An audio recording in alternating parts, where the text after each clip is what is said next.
ဆရာမင်းကကျွန်တော်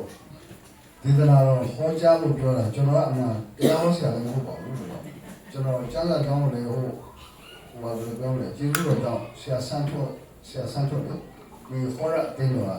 သူကကျွန်တော်ကို online လို့ OBC ပေါ့နော်အဲ့ဒါဖြေဖို့ကျွန်တော်ကိုပြောတော့ကျွန်တော်ကဝမ်းသာအားရနေကျွန်တော်အဲ့ဒါကျွန်တော် online နဲ့6လပေါ့နော်ကျွန်တော်ဖြေနေရာပြီးမှကျွန်တော်ဖြေပြီးတော့အဲ့မှာကျွန်တော်စူးစမ်းဖြေတယ်ပေါ့နော်အဲ့ဒါနေတော့ကျွန်တော်ဟို grade 3လောက်ထိတော့အောင်ခဲ့တယ်ပေါ့နော်ဒါပေမဲ့ကျန်တာတအုပ်လုံးနည်းနည်းဆက်တော့ကျွန်တော်လည်းသိတာမဟုတ်ပါဘူးလို့ဒါပေမဲ့ဘုရားသခင်ကျေးဇူးတော်ကြောင့်ကျွန်တော်လည်းဘယ်လိုပြောလဲကျွန်တော်တက်ဆန်းလေးပေါ့နော်ကိုယ်ဆိုင်နေဆိုရှိသေးကျွန်တော်ဟိုပါဝင်ဆက်ကပ်လို့ကျွန်တော်ဆုံးဖြတ်ထားတယ်ပေါ့နော်အခုကျွန်တော်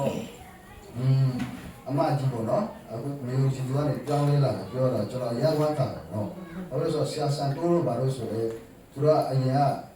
ကျွန်တော် online မှာနားထောင်လို့တယ်နော်ကျွန်တော်မျိုးကြီးကနေပြောင်းလဲလို့မှမျိုးကြီးကနေပြောင်းလဲလာတဲ့လူကဟိုယုံကြည်သူတဲ့ဟိုကစိတ်ပြင်းနော်ဟိုက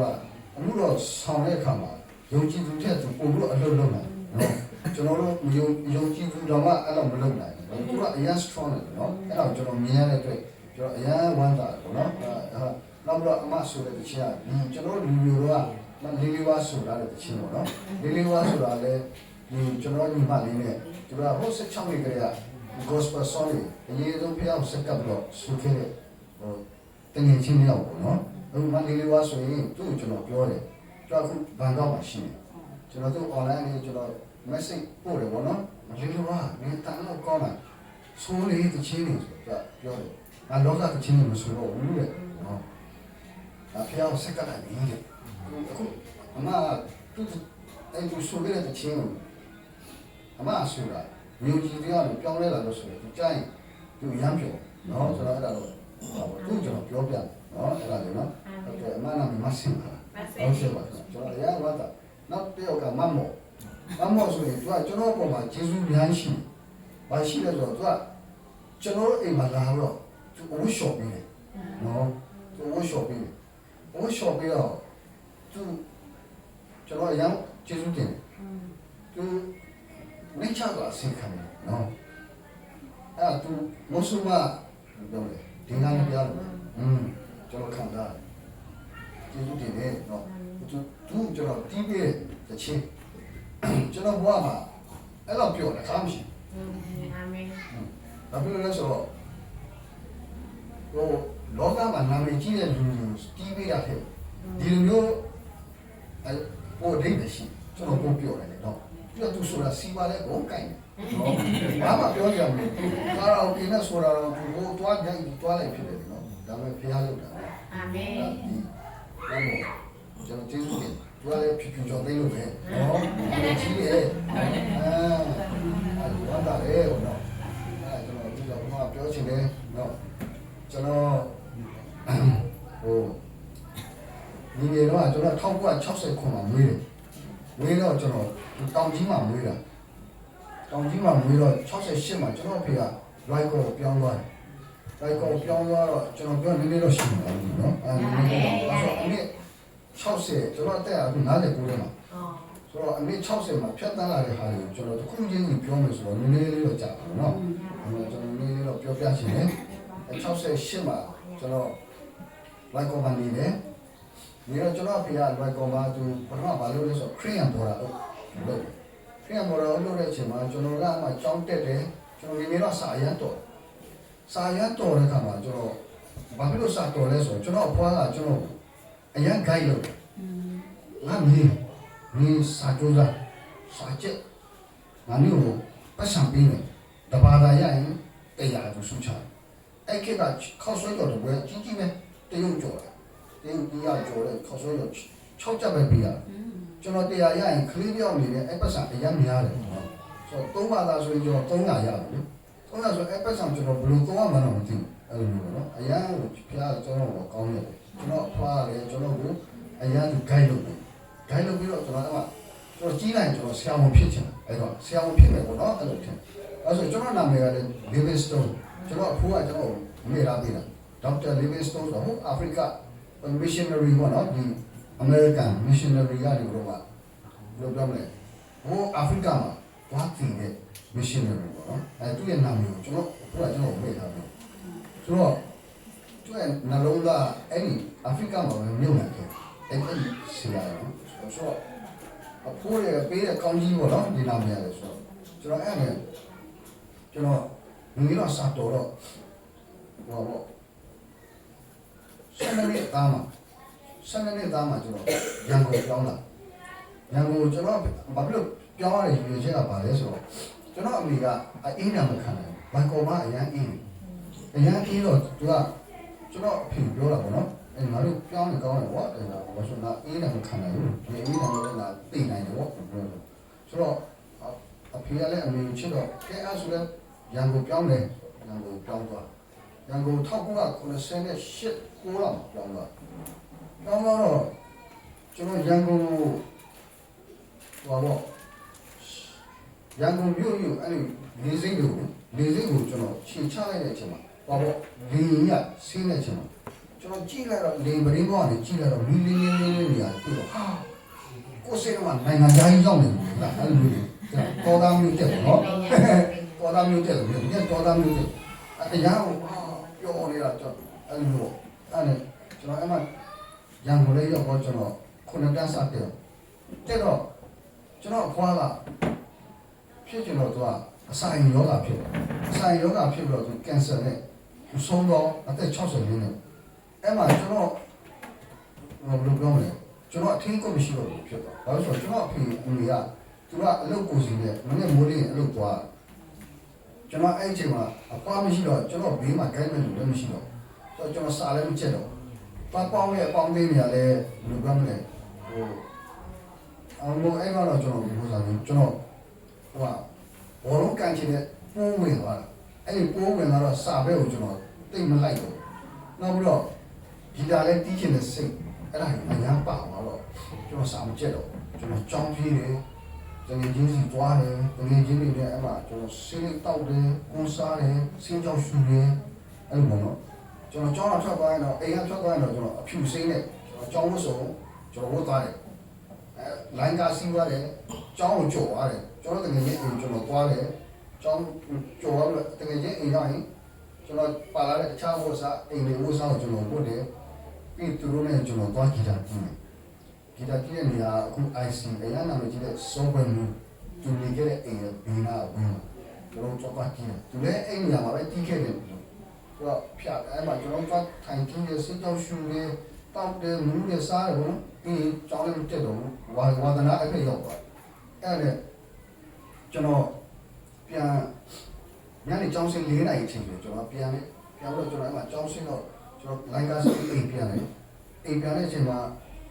အဖြူစင်းတော့သွားတယ်အဖေရမိတော့နေတော့အကြောင်းပြန်လာတော့အဲ့လိုရှိတယ်နောက်ပိုင်းကျကျွန်တော်10 တန်းကိုကျွန်တော်4 နှစ်ဖြီးရမအောင်ဘာလို့မအောင်လဲစာမမကျက်လားကျွန်တော်ခုနက10 တန်းမအောင်ဒါသူရိုးသားကျွန်တော်ဝန်ခံပညာရေးမှာကျွန်တော်လက်ခံပါတယ်ကျွန်တော်အဲ့မှာစတော့လမ်းမရောက်တာပေါ့နော်လမ်းမရောက်တော့မပြောစိတ်ထဲမှာလည်းပြောဒါပေမဲ့ကိုမှန်တယ်ပဲထင်တယ်ငါတို့ကမှကျွန်တော်အမှန်တရားဟောဆရာအဲ့မှာကျွန်တော်ဖေကသာသနာ့ရောတွေသူကျန်တဲ့လောက်တက်လို့သူဟိုဖြစ်သွားတယ်ကျန်တဲ့ကြောင့်အောင်အဖေကကျွန်တော်အမြဲဆုံးတာဒါအမြဲအဲ့ဒါမလုပ်တယ်မကောင်းဘူးအရက်သွားတော့လေအရက်ဆိုင်လိုက်ခေါ်တယ်ကျွန်တော်ပြောတော့အဲ့လိုချင်တယ်ကျွ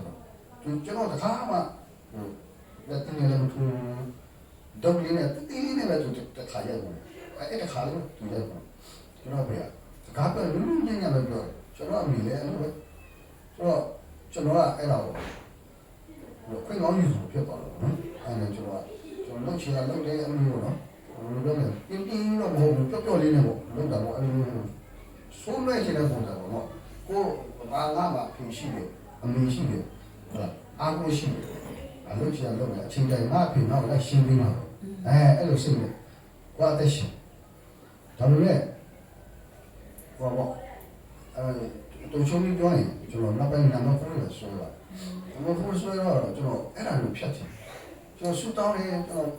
အဲ့ဒီချိန်မှာကျွန်တော်ဘယ်လိုပြောမလဲဖျားခင်ကျွန်တော်ဆူတောင်းဖျားခင်ကျွန်တော်ဒါကိုတည့်ရမှာပြပြပါကျွန်တော်အဲ့ဒါကိုလုပ်ချင်ဘူးကျွန်တော်အသေးသားမလို့ဆန်နေလို့ကျွန်တော်လုပ်နေပေါ့နော်အဲ့ဒါနဲ့ ကျွန်တော်34နှစ်လောက်တော့ကျွန်တော်ဇနီးမရှိကြတယ်ဘိုက်ကောမှာသွားတွေ့ပြီးတော့မှကျွန်တော်တွေ့တဲ့အချိန်မှာလည်းကျွန်တော်မူးနေတော့မယ်မူးနေတဲ့ချိန်အဲ့မှာ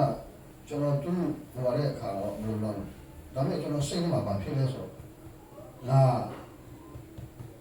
လက်ထမယ်သူ့လက်ထမယ်ပြီးရင်ငါအရက်ကိုဖြတ်မယ်ကြိုးစားတော့ကြိုးစားမယ်ပေါ့နော်အဲ့ဒီတန်လေးထန်ချပြီးဆူတောင်းတယ်အဲ့မှာကျွန်တော်သမီးလေးကို2000နဲ့မှာမွေး2000နဲ့မှာ2000တက်မှာမွေးဟုတ်တယ်2000တက်မှာမွေးတော့ကျွန်တော်အဲ့မှာဘီယာမပြတ်တယ်အဲ့မှာကျွန်တော်ဘယ်လိုပြောလဲနောက်ပိုင်း2003လောက်မှာကျွန်တော်အကုန်လုံးပြတ်သွားကျေးဇူးတော်ကြောင့်နော်တရားသခင်ရဲ့ကျေးဇူးတော်ကြောင့်ကျွန်တော်အယံဝါတာပြတ်သွားတော့ကျွန်တော်အဲ့ဒီနေ့ကစပြီးတော့ကျွန်တော်မစားမသောက်တော့ဘူးပေါ့နော်အဲ့ဒါလည်းမလုပ်တော့ကျွန်တော်ဘဝမှာဘာတွေခံစားရလဲဆိုတော့ကျွန်တော်မနေ့မိုးလင်းလာရင်အရန်ပေါ့ပါကျွန်တော်စိတ်မှာနော်အရင်ကလို့ဟိုဘယ်လိုပြောမလဲငါမနေ့မိုးလင်းငါကွန်သွားစားရမယ်ငါစိတ်တောက်ရမယ်ငါအဲ့တောက်ရမယ်အဲ့ဒါမရှိဘူးကျွန်တော်ရှိတော့ကျွန်တော်ဝမ်းသာကျွန်တော်အသက်တာလဲဟိုပတ်စံမရှိဘူးလေအရာစိတ်ချမ်းသာပြောရတယ်ပေါ့နော်အရင်ကပတ်စံရှိအရာရှိဟိုကျွန်တော်ဒီမှာဆိုသူချင်းဆိုရအောင်တယ်အဲ့ချိန်မှာကျွန်တော်မူးယူနေအိမ်ထဲမှာကျွန်တော်တော်ရဲဖြစ်ချင်းအဖြစ်အဲကွန်ကြီးခါနဲ့ပါဗီဒီယိုတွေဖွင့်နေရောညနေမှာအဲ့လိုမျိုးပေါ့နော်ဒီလိုနဲ့မှလည်းပေါင်းတယ်လို့တော်ရဲမူးယူတော့တော်ရဲအဲ့လိုဖြစ်နေအဲ့ချိန်မှာကျွန်တော်မပြောအဲ့တနေ့ကလေးမိုးနေလာရင်ဒီဟာရွက်လုပ်နေရတယ်ဒီဟာပဲလုပ်ဖို့တော့စဉ်းစားနေရတယ်ဘုရားကျောင်းလေးမရောက်အဲ့လိုမျိုးဖြစ်ဆိုတော့ပတ်စံရှိမယ်ကျွန်တော်မပြောအဲ့ပတ်စံမရှိနဲ့ပျော်ရရတာကိုအခုမှကျွန်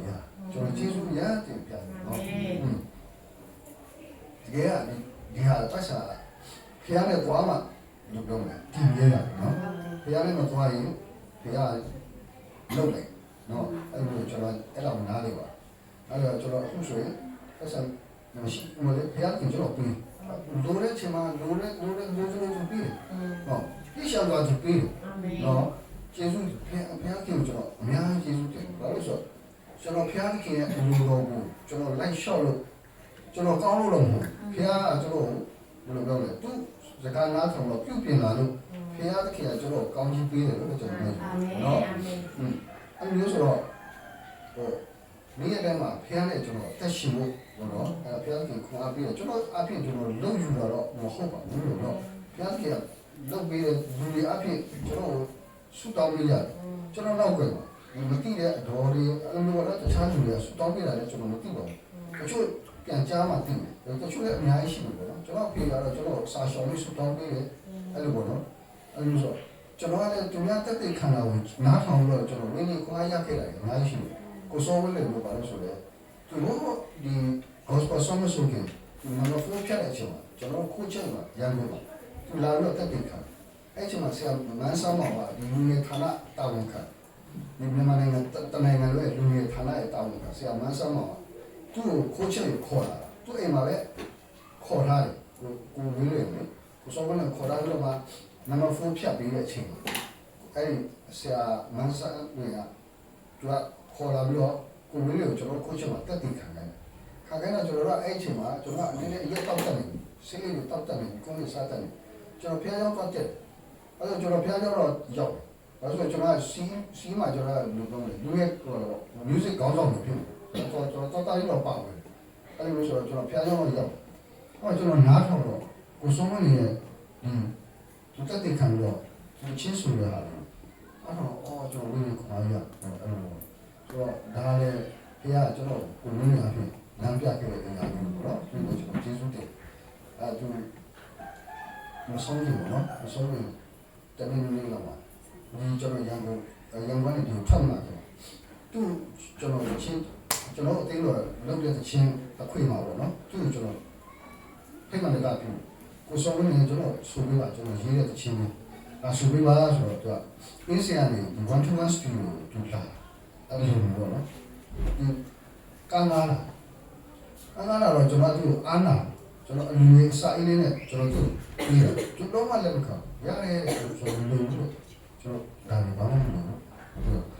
ဘာဘူးကိုယ်ယူတာပါကျွန်တော်အတင်းပေးတော့ဆိုဆိုအဲ့လို လို့ရအောင်ဘလို့စိတ်ထားလိမ့်နော်အဲကျွန်တော်ဒီလောက်ပြည့်တဲ့ဝင်ကွာအများကြီးရတယ်နော်ကျွန်တော်ဘွားမှာဒါတော့ဟိုကျွန်တော်ဟိုဘယ်လိုပြောလဲကျွန်တော်ကြော်ဖြတ်လာခဲ့ရတယ်ကျွန်တော်ဘွားရဲ့စက်ကြောင်းလို့နော်ဟိုအဲ့ဒါတက်တဲ့ခဏပါလို့ဒီမှာလာတဲ့လူတွေတော့ကျွန်တော်ကြည့်တာအကုန်လုံးကတော့ကောင်းတဲ့လူတွေနော်ဘာလို့ကျွန်တော်တို့ဒီဘွားမှာဆိုရင်တော့ဖျားကြောင်းမှာရောက်အဲ့လိုတော့ဒီလိုနဲ့အဲ့လိုဒီမှာကျွန်တော်ကြည့်အဲ့လိုသမားတွေတော့မရှိဘူးတော့အဲ့လိုတော့နော်ဆိုတော့ကိုဒီလေဘွားမှာကျွန်တော်ဘယ်လိုပြောလဲကျွန်တော်တက်ရှိခဲ့တယ်တခြားစီဖြစ်ဆိုကြည့်တော့ဟာတခါတော့ဘွားကိုပြန်ရှက်တော့အဲ့လိုဟောတာဘယ်လိုလုပ်လဲတော့ငါမပြည့်စုံခဲ့ဘူးနော်ငါဆိုးခဲ့တယ်မိုက်ခဲ့ဆိုတော့ဘယ်အပြင်တော့ပေါ်ပြနေတယ်အဲ့လိုဖြစ်တယ်နော်တော့ဘာလို့ဖြစ်ပြီးကျွန်တော်ဝမ်းသာကျွန်တော်ဒီနေရာနဲ့လည်းဘယ်လိုလုပ်လဲမထိုက်တော့မမကတော့ကျွန်တော်တရားဟောနေတယ်လို့ပြောနော်ဆိုတော့တိတ်ခံလာပါလို့တော့အားလုံးကိုကျွန်တော်ကျေးဇူးတင်တယ်လို့ပြောဆရာမင်းလေးနဲ့အားလုံးကျွန်တော်ကိုမိသားစုနော်ဒီနေရာမှာကျွန်တော်ဖပေးလို့စကားပြောပြီးပြီးတော့ကျေးဇူးလိုက်တင်တယ်လို့ကျွန်တော်မိမကတော့ကျွန်တော်ပြောနင်းကနေကြည့်ချက်ပြောတော့ဒီကမကောင်းတော့ဒီကနေပြောသလိုက်နေကိုကမရှိတော့ရှက်မှာမဟုတ်ဘူးဘယ်လိုသိလို့ဒါပေမဲ့ကျွန်တော်တော့ပုဂ္ဂိုလ်လေးတွေပြောရှိတယ်နော်ကျွန်တော်မကောင်းဆိုဒါပေမဲ့ကိုကဖြစ်တဲ့တခြားလူနော်ဒီ online မှာလည်းဒီကြားလို့ဝေခွာရသွားတယ်အဲ့ဒါပြောင်းလဲသွားတယ်ဆိုရင်ကျွန်တော်ဝန်တာတော့အဲ့လိုဒီလိုနဲ့ကျွန်တော်တက်တဲ့ခံစားဖြစ်ပါတယ်နော်အဲ့လိုရရှိကောင်းပြီပါလေ